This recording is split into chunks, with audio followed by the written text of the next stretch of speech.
సామాన్యంగా ఎప్పుడు చెప్పుకునే వాక్య భాగము యెషయా గ్రంథము 6వ అధ్యాయము మొదటి 7 వచనాలు మార్చి చదువుకుందాం. యెషయా గ్రంథము 7వ అధ్యాయము మొదటి 7 వచనాలు. 6వ అధ్యాయం క్షమించండి, యెషయా 6 మొదటి 7 వచనాలు చదువుకుందాం. రాజైన ఉజ్జియా మృత్యునందిన సంవత్సరం అత్యున్నతమైన సింహాసనమందు ప్రభు ఆసీనుడై ఉండగా నేను చూచి తిని, ఆయన చొక్కా అంచులు దేవాలయం నిండుకొనెను.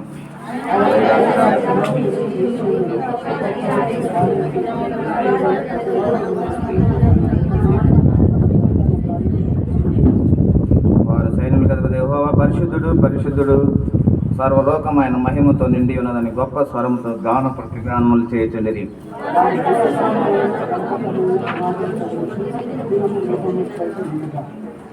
నేను అయ్యో అపవిత్రమైన పెదవుల గలవాడను, అపవిత్రమైన పెదవుల గల జనుల మధ్య నివసించువాడను. నేను నశించి తిని, రాజును సైన్యములు కదప యెహోవా నేను కన్నులారా చూచి అనుకుంటుని.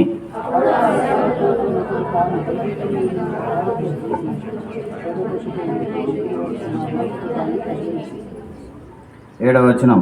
ఇది నీ పెదవులకు తగిలేను కనుక నీ పాపమునకు ప్రాయశ్చిత్తమైన, నీ దోషం తొలగిపోయినా నిన్ను ప్రార్థన చేసుకుందాం. ప్రేమగల తండ్రి, ఉదయకాల సమయాన్ని బట్టి వందనాలు స్తోత్రాలు చెల్లిస్తున్నాం.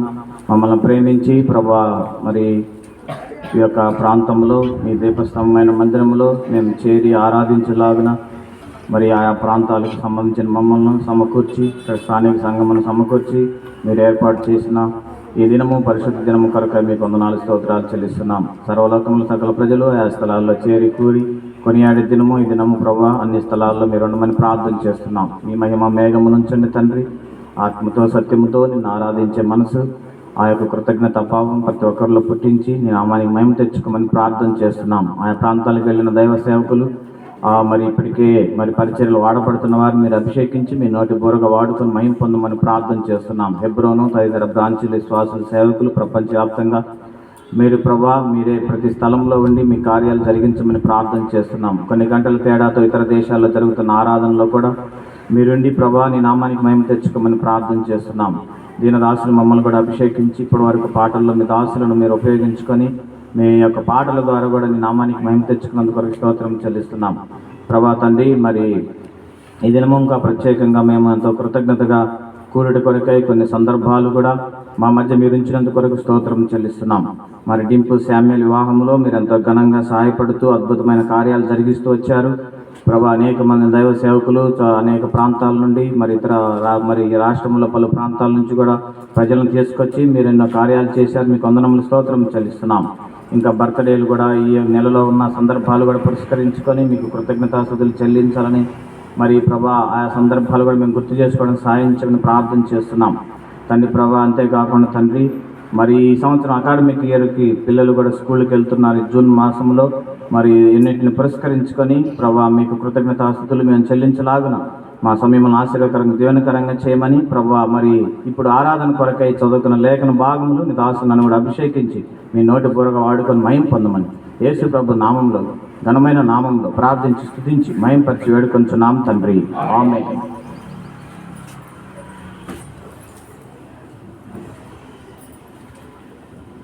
కాబట్టి యెషయాకు కలిగిన దర్శనాన్ని మనము, ఆయన యొక్క ఆరాధన అనుభవాన్ని మనము చదువుతూ వచ్చాం. కాబట్టి ఇక్కడ యెషయా జీవితంలో 4 సందర్భాలు మనము ఇక్కడ చూడగలం. ఒకటి ఏంటంటే, ఆయన పైకి చూసినప్పుడు ప్రభు అత్యున్నతమైన సింహాసనమందు కనబడ్డాడు అని చెప్పాడు. మొట్టమొదటిది హీ లుక్ అప్, ఆయన పైకి చూశాడు. చూసినప్పుడు ఏం జరిగింది? అత్యున్నతమైన సింహాసనమందు ప్రభు ఆసీనుడై ఉన్నాడు. తర్వాత హీ లుక్ డౌన్, ఆయన క్రిందకు చూస్తూ వచ్చాడు. అప్పుడు ఏం జరిగింది? సర్వలోకము ఆయన మహిమతో నిండి ఉన్నది. మొట్టమొదటిది హీ లుక్ అప్, ఆయన పైకి చూసి వచ్చినప్పుడు ప్రభు సింహాసనమందు ఆసీనుడై ఉన్నాడు. పరిశుద్ధుడు పరిశుద్ధుడు అని ఒక గొప్ప స్వరము పరలోకంలో వినబడుతుంది. దూతలు, శరాపులు, కెరూబులు ఆరాధన చేస్తూ ఉన్నారు. ఈ సందర్భాన్ని మనము యెషయా పైకి చూసినప్పుడు ఆ దర్శనం కలిగిన అనుభవాన్ని మనము ఇక్కడ చదువుతూ వచ్చాం. రెండవది హీ లుక్ డౌన్, ఆయన క్రిందగా చూస్తూ వచ్చాడు. చూస్తూ వచ్చినప్పుడు సర్వలోకము ఆయన మహిమతో నిండి ఉన్నది. 3వ వచనం. సర్వలోకము ఆయన మహిమ ఏ రీతిగా ఉంది మనం చూసినప్పుడు, దేవుడు ఈ యొక్క భూమిని, ఆకాశాన్ని, సముద్రాన్ని, అందులో ఉన్న జలచారాలని, ఈ సృష్టి అంతటిని చూసినప్పుడు దేవుని యొక్క మహిమను, దేవుని గొప్పతనాన్ని వివరించకుండా, ఆరాధించకుండా ఉండలేము. అందుకని కీర్తన 104 మరి ఒక వచనం రాయబడుతూ వచ్చింది. కీర్తన 104లో ఒక మాట, 24వ వచనం చదువుదాం. కీర్తన 104, Psalms 104 and 24. 104 and 24. యెహోవా, నీ కార్యములు ఎన్నెన్ని విధములుగా ఉన్నవి, జ్ఞానం చేత నువ్వు వాటన్నిటినీ నిర్మించితివి. నువ్వు కలగజేసిన వాటితో భూమి నిండి ఉన్నది. అదిగో విశాలమైన మహాసముద్రము, అందులో లెక్కలేని జలచరములు, దానిలో చిన్నవి పెద్దవి జీవరాశులున్నవి. 26, అందులో ఓడలు నడుచుచున్నవి, దానిలో ఆటలాడుటకు నీవు నిర్మించిన మకరములున్నవి. చూసారా? యెహోవా, నీ కార్యములు ఎన్నెన్ని విధములుగా ఉన్నవి, నీవు కలగజేసిన వాటితో భూమి నిండి ఉన్నది. అదిగో విశాలమైన మహాసముద్రం, అందులో లెక్కలేని జలచరం. చూసారా? దేవుని యొక్క సృష్టిని చూసినప్పుడు, భూమిని చూసినప్పుడు సర్వలోకము ఆయన మహిమతో నిండి ఉంది. ఆయనకు మహిమ. ఒక సముద్రాన్ని చూసినప్పుడు ఆయనకు మహిమ అసలు వివరించలేము. సముద్రం యొక్క ఆ స్థితిగతులు వివరించలేము. మా అత్తగారు ఊరు పోయినప్పుడల్లా మేము సముద్రం దగ్గర పోతాం. ఎందుకంటే సముద్రం ఒకటేనే వారి ఊరు, చీరాల. పోయినప్పుడల్లా పోతే అసలు నాకు ఎప్పుడు, మాది గుంటూరు, మాకు అసలు సముద్రం అంటే తెలియదు పుట్టిన కాడి నుంచి. అత్తగారు ఊరు పోయి సముద్రం దగ్గరకు పోతే అసలు స్టార్టింగ్లో కొత్తగా నేను పోయినప్పుడు భలే భయం వేసింది, జ్వరం వచ్చినంత భయం వేసింది. ఎందుకంటే అలల శబ్దము 2 కిలోమీటర్ల దాకా వినపడింది పోకముందే. ఎటు చూసినా నీరే. తర్వాత ఓడలు, విపరీత రకరకాల చేపలు, నేను జీవితంలో చూడని చేపలు రకాలు, అసలు ఎన్ని రకాల కలర్స్ కూడా. మళ్ళీ దాంట్లో చేపలు ఎప్పుడు తెల్లగా ఉంటాయి అనుకున్నా, ఎర్రవి కూడా ఉన్నాయి. దాంట్లో రౌండ్వి ఉన్నాయి, మళ్ళీ గుండ్రంగా రౌండ్వి కూడా ఉన్నాయి. నేను పొడుగ్గా ఉంటాయి అనుకున్నా. మన జ్ఞానానికి మించిన విషయాలు ఎన్ని ఉన్నాయి. ఊటి చేపల గురించి అయితే నేను ఆశ్చర్యంగా ఉంది. ఇంకెన్ని ఉన్నాయి అసలు. దేవుని యొక్క సృష్టి, దేవుని యొక్క మహత్యము, ఆయన మహిమ, ఆయన గొప్ప కార్యాలు, ఆయన ఘనకార్యాలు భూమి మీద చూస్తే ఆయన మహత్యమును బట్టి మనం ఆయన ఆరాధన చేయాలి. ఆయన ఏదో మనకి అది చేశాడు, ఇది చేశాడు, కాళ్ళ నొప్పి తగ్గించి, ఇది కాదు. ఆయన మహత్యము గురించి ఆయన ఆరాధన చేయాలి. ఆయన సృష్టిని బట్టి ఆయన ఆరాధన చేయాలి. ఆయన ఎంత గొప్పవాడో అర్థం చేసుకుంటే ఆరాధన చేయకుండా ఉండలేము. అదే ఆరాధన అంటే. చూసారా? ఏదో కాళ్ళ నొప్పి తగ్గిస్తే, జ్వరం తగ్గిస్తే కృతజ్ఞతాస్తుతి అంటారు, థ్యాంక్స్ గివింగ్ అంటారు. అప్పుడప్పుడు మీటింగులు పెట్టుకుంటా ఉంటారు. కాబట్టి ఆరాధనకి, థ్యాంక్స్ గివింగ్కి, ప్రార్థనకి, మూడిటికి కొద్దిగా తేడా ఉంది. ఆ 3 ఒకే కోవాలు అనిపిస్తాయి, కానీ తేడాలు ఉన్నాయి. ప్రార్థన అంటే ఏంటి? మనం సహాయం కోరుకోవటం. నాకు కావాలి ప్రభువా, నాకు సహాయం దయచేయి, నేను బాధలో ఉన్నాను, నేను వ్యాధిలో ఉన్నాను, నేను జబ్బులో ఉన్నాను, నాకు సహాయపడు, నన్ను స్వస్థపరచు. అది ప్రార్థన. ప్రార్థనకు జవాబు వచ్చిందని కృతజ్ఞత అంటాం. అసలు దేవుని మహత్యమును ఆరాధన చేయడమే ఆరాధన. దేవుని మహత్యమును తెలుసుకోవటమే ఆరాధన. ఆయన ఎంత గొప్పవాడో అర్థం చేసుకోవటమే ఆరాధన. అయితే ఇక్కడ ఏం చూస్తున్నామంటే, అదిగో విశాలమైన మహాసముద్రం, అందులో లెక్కలేని జలచరములు, దానిలో చిన్నవి పెద్దవి జీవరాశులు ఉన్నాయి. యెహోవా, నీ కార్యములు ఎన్నెన్ని విధాలుగా ఉన్నాయి. మనం చూస్తే హీ లుక్ డౌన్, ఆయన క్రిందకు చూసినప్పుడు ఏం జరుగుతుంది? సర్వలోకము ఆయన మహిమతో నిండి ఉన్నది. 3వది, హీ లుక్ అరౌండ్, ఆయన చుట్టూ చూస్తూ వచ్చాడు. చుట్టూ చూస్తూ వచ్చినప్పుడు ఏం జరుగుతూ వచ్చింది అనంటే, అయ్యో, 5వ వచనం, నేను అపవిత్రమైన పెదవులు గలవాడను, అపవిత్రమైన పెదవులు గల జనుల మధ్య నివసించువాడను అని అంటున్నాడు. చుట్టూ చూస్తే ఏముందంట? అపవిత్రత. అపవిత్రమైన పెదవులు గల జనుల మధ్య నివసించువాడని. హీ లుక్ అరౌండ్, చుట్టూ చూస్తూ వచ్చాడు, అంత అపవిత్రతే ఉంది. పైకి చూస్తేనేమో గాన ప్రతిగానాలు చేస్తున్నారు, అత్యున్నతమైన సింహాసనం మీద దేవుడు కూర్చున్నాడు. క్రిందకు చూసినప్పుడేమో సర్వలోకం ఆయన మహిమతో నిండి ఉంది. చుట్టూ చూస్తేనేమో జనులందరూ అపవిత్రంగా కనబడుతున్నాడు, నేను కూడా వారి మధ్య అపవిత్రుడనే అని అన్నాడు. చూసారా? అపవిత్రత ఎక్కడ చూసిన అపవిత్రత. అందుకే రోమిలకు రాసిన పత్రిక 3వ అధ్యాయంలో మనం ఎప్పుడు చదువుకుంటూ ఉంటాం. ఏమని రాయబడుతూ వచ్చింది? రోమా 3:23. చదువుకుందాం. రోమా 3:23. ఏ భేదము లేదు. ఆ, అందరూ పాపము చేసి ఆ. దేవుడు అనుగ్రహించు మహిమను పొందలేకపోవచ్చు. 11 వచ్చిన చదవమ్మా. 11. నీతిమంతుడు లేడు. నీతిమంతుడు లేడు, ఒక్కడును లేడు. గ్రహించువాడు ఎవడు ఆ, అందరూ ఏకముగా పనికి మాలిన వారు. He look around. అందరు ఏకముగా పనికి మాలిన వారు. నీతిమంతుడు ఒక్కడు కూడా భూమి మీద లేడు. అపవిత్రత, ఎక్కడ చూసిన అపవిత్రతే. చుట్టూ చూసినప్పుడు అపవిత్రత ఉంది. అంతేకాదు, పాపము మనుషులను ఏలుబడి చేస్తుంది చుట్టూ చూసినప్పుడు. రోమా 5:21 చదవండి. రోమా 5:21. రోమిలికి రాసిన పత్రిక 5:21. అపరాధము విస్తరించినట్లు అది అపరాధం విస్తరించినట్లు ధర్మశాస్త్రము ప్రవేశించెను. అయినను ఆయనను పాపం మరణమును ఆ. ఆధారం చేసుకుని ఆ. ఎలాగు ఏలునో ఆ. అలాగే అది. నిత్య కలుగుటకై ఏలాగు ఏలేనో అంటే ఏలటం అంటే ఏంటి? రూలింగ్. పాపం ఏలుబడి చేస్తుందంట. రూలింగ్ ఎవరంట? పాపం. పాపం అనేది రూలింగ్ చేస్తుంది ఈ చుట్టూ చూస్తుంటే. ఏం రూలింగ్ అంటే అసలు కాబట్టి ఈనాడు పాపం యొక్క పర్యవసానం పరిస్థితులు ఎంత ఘోరంగా ఉన్నాయనంటే, పెద్ద పెద్ద మేధావులు అనుకున్న వాళ్ళు, డాక్టరేట్ చదివిన వాళ్ళు కూడా పాపం యొక్క ఏమంటారంటే ఆ పాపం యొక్క తీవ్రతలోకి కొట్టుకొని పోతానే ఉన్నారు. దీంట్లో మేధావులని లేదు, గొప్పవారని లేదు, తర్వాత ధనికులని లేదు, అది ఎంతో గొప్ప ప్రధానమంత్రులని లేదు. పాపం యొక్క తీవ్రతలో కొట్టుకొని పోతున్నారు. పాపం ఏలుబడి చేస్తుందంట. ఏలెనో అనే మాట అక్కడ మనం చూస్తున్నాం. స్పష్టంగా అంతవరకు చదువుదాం. రోమా 5:21 స్పష్టంగా దాని వరకే చదువుదాం.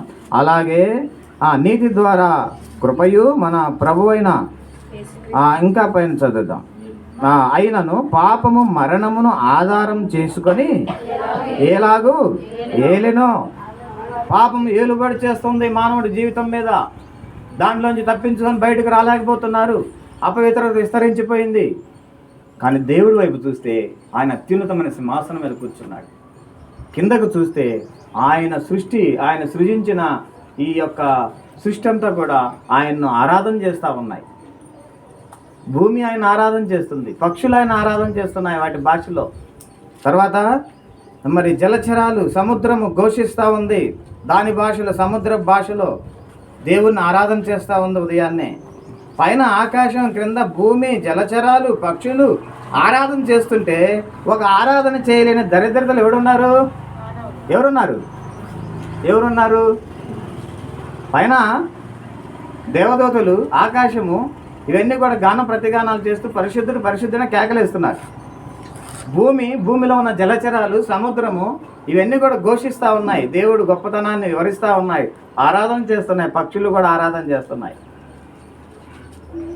ఏమండి, పొద్దున్నే పక్షులన్నీ కిచుకిచుగా అంటూ ఉంటాయి వాటి భాషలో. పొద్దున్నే ఎందుకు అంత అవసరం ఏముంది? పొద్దున్నే ఏమైనా బిర్యానీ తినా? ఏం లేదు కదా, పొద్దున్నే ఏం దొరకదు కదా. కానీ ఎంత ఘోష పెడతా ఉంటాయి అంటే పొద్దున్నే వాటి భాషలో దేవుణ్ణి ఆరాధన చేస్తూ ఉన్నాయి. లోకములో దేవుడు సృష్టించిన జీవరాశులు, సముద్రము, ఆకాశము ఇవన్నీ ఆరాధన చేస్తుంటే ఆరాధన చేయలేని దరిద్ర స్థితిలో ఎవడున్నారు? మానవుడు ఉన్నాడు. ఎందుకు మానవుడు ఉన్నాడు? కొట్టుమెట్టాడుతున్నాడు. పాపం ఏలుబడి చేస్తుంది. ఎటు చూసినా కూడా అపవిత్రతే. పాపం ఏలుబడి చేస్తూ ఉంది. కాబట్టి మనిషే దరిద్రంలో ఉన్నాడు. సృష్టికర్త దేవుణ్ణి దేవా అని ఆరాధన చేయలేని స్థితిలోకి వెళ్ళిపోయాడు. నోరు రావట్లేదు. నేను అపవిత్రమైన పెదవులు గల జనుల మధ్య నివసిస్తున్నాను, నేను అపవిత్రుని అంటున్నాడు. ఈ అపవిత్రమైన పెదవులతో నేను ఎలా ఆరాధన చేయగలను? నా దరిద్ర స్థితి ఇది అని ఒప్పుకుంటున్నాడు ఏషియా భక్తుడు. కాబట్టి తర్వాత మూడోదిగా హీ లుక్ అరౌండ్. ఆయన చుట్టూ చూస్తూ వచ్చాడు. అపవిత్రమైన జనులు కనబడుతున్నాడు, ఆయన కూడా అపవిత్రుడు కనబడుతున్నాడు. నాలుగోది హీ లుక్ హిమ్సెల్ఫ్. తన్ను తాను చూసుకున్నాడు. ఏం జరిగింది? నేను నశించి తిని అని అన్నాడు. He look himself. తన్ను తాను చూసుకుంటే నేను నశించిపోయిన స్థితిలో ఉన్నాను, ఇక నేను బాగుపడేటట్లు లేను. ఎందుకంటే పాపం ఏలుబడి చేస్తుంది, రూలింగ్. ఆ రూలింగ్ దెబ్బకి నేను కోలుకోలేకపోతున్నాను.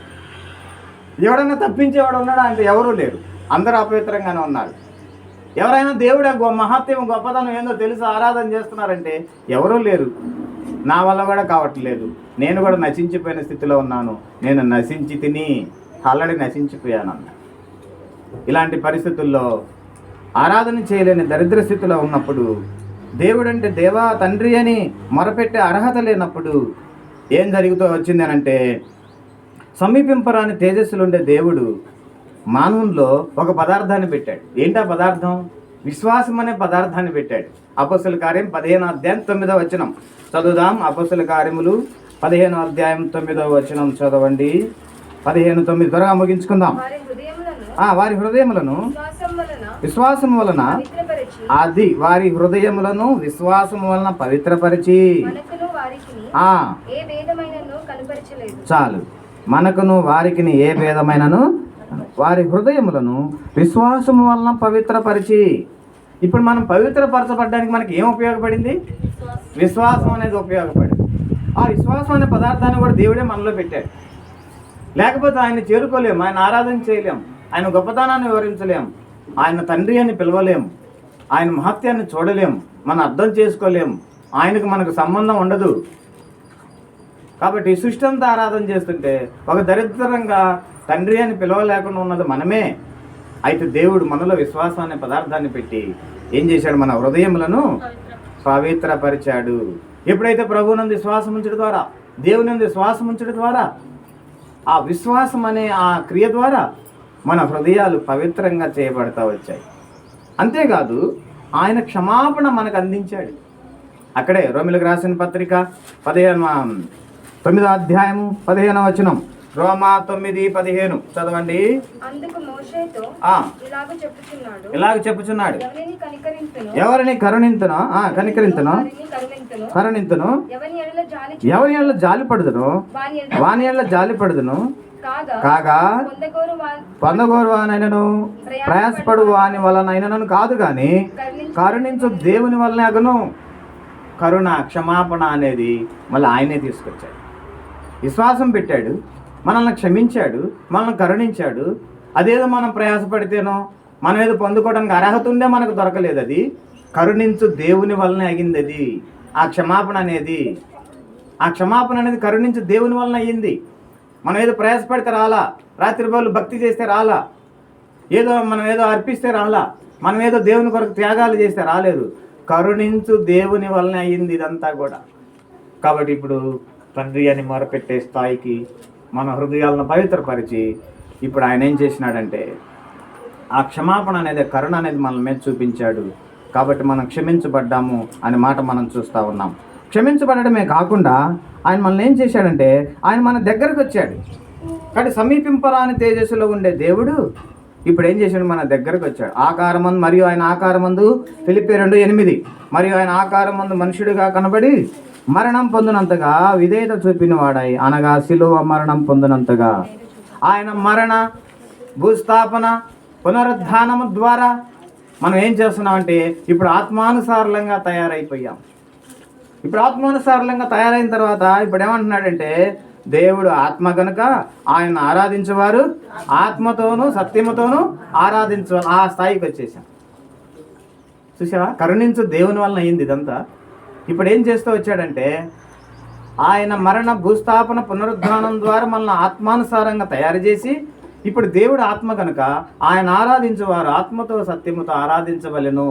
మీరు సిద్ధమేనా? ఇప్పుడు సిద్ధమే. ఎందుకనంటే మనం ఏం చేసింది ఏం లేదు, మనం ఏం ప్రయాసపడితే వచ్చిందేం కాదు. కరుణించు దేవుని వలన ఇవన్నీ అయినాయి. విశ్వాసం అనే పదార్థాన్ని మనలో పెట్టాడు, క్షమాపణ మన దగ్గరకు తీసుకొచ్చాడు. అంతేకాకుండా మూడోది ఏం చేస్తూ వచ్చాడంటే ఆయనే మన దగ్గరకు వచ్చాడు. శిలువ మరణం పొందినంతగా తగ్గించుకున్నాడు. ఆయన మరణ, భూస్థాపన, పునరుద్ధానం ద్వారా ఇప్పుడు మనం ఆత్మానుసారం అయిపోయాం. ఆయన విశ్వసించడం ద్వారా ఇప్పుడు ఆత్మానుసారంగా ఆరాధించే ఆధిక్యతలోకి తీసుకొచ్చాడు. కాబట్టి ఇప్పుడు ఏమన్నా దేవుడు ఆత్మ కనుక ఆయన ఆరాధించేవారు ఆత్మతో సత్యముతో ఆరాధించవలెను. అందుకని ఒక భక్తుడు ఒక పాట పాడాడు. ఏం పాట పాడాడు? ఇప్పుడు పాడండి అని అన్నాడు. ఏమని? యువకులారా, పిల్లలారా, యెహోవాను స్తుతించుడి, జీవితము ప్రభు పనికై సమర్పించి స్తుతించుడి. పెద్దలారా, ప్రభులారా, యెహోవాను స్తుతించుడి, ఆస్తులను యేసునకై అర్పించి స్తుతించుడి. రాజుల రాజైన యేసు రాజు భూజనుల నేలు. హల్లెలూయా హల్లెలూయా, దేవుని స్తుతించుడి. కాబట్టి ఇప్పుడు ఆరాధన చేసే స్థాయిలోకి వచ్చాము. అందుకని భక్తుడు, యువకులారా, పిల్లలారా, పెద్దలారా, ఇప్పుడు ప్రభువుని స్తుతించండి. ఆయన మనల్ని కరుణించాడు. ఆయన మన అపవిత్రత తొలగించాడు. మనలో విశ్వాసం పెట్టాడు. ఆయన మరణ భూస్థాపన ద్వారా ఆయన మన మధ్యకు వచ్చాడు. ఆయన మన రూపంలోకి వచ్చాడు. ఆయన పునరుద్ధానము, ఆయన యొక్క శిలువ మరణము ద్వారా ఇప్పుడు మనం ఆత్మానుసారులు అయిపోయాము. ఆత్మానుసారులుగా ఆరాధించే యోగ్యత మనకిచ్చాడు. ఇప్పుడు సృష్టే కాదు, ఆకాశము, పక్షులు, సృష్టి, దేవదూతలు వాళ్ళే కాదు, ఇప్పుడు అపవిత్రమైన వాడు ఏమైపోయాడు? పవిత్రమైపోయాడు. ఇప్పుడు పవిత్రమైన వాడు ఏమవుతున్నాడు? ఆత్మానుసారుడు అయిపోయాడు. ఇప్పుడు ఆరాధన చేసే స్థాయికి వచ్చాడు. కాబట్టి మనము ఈ వాక్యంలో లేఖన భాగం మనం చూసినప్పుడు దేవుడు మనల్ని ఆత్మానుసారులుగా చేశాడు. కాబట్టి దీని కొరకై ఆయన క్షమాపణ, ఆయన తగ్గింపు, ఆయన మరణ భూస్థాపన, ఆయన మనల్ని ఆత్మానుసారులుగా చేయటము, ఇవన్నీ మనం చూసినప్పుడు ఆయన ఎదురు మనం సాగిలిపారి ఆరాధన చేయకుండా మనం ఉండలేము. ఆ రీతిగా మనం ప్రభువుని ఆరాధన చేయలాగున ప్రభు మనకు సహాయం చేయను కాక.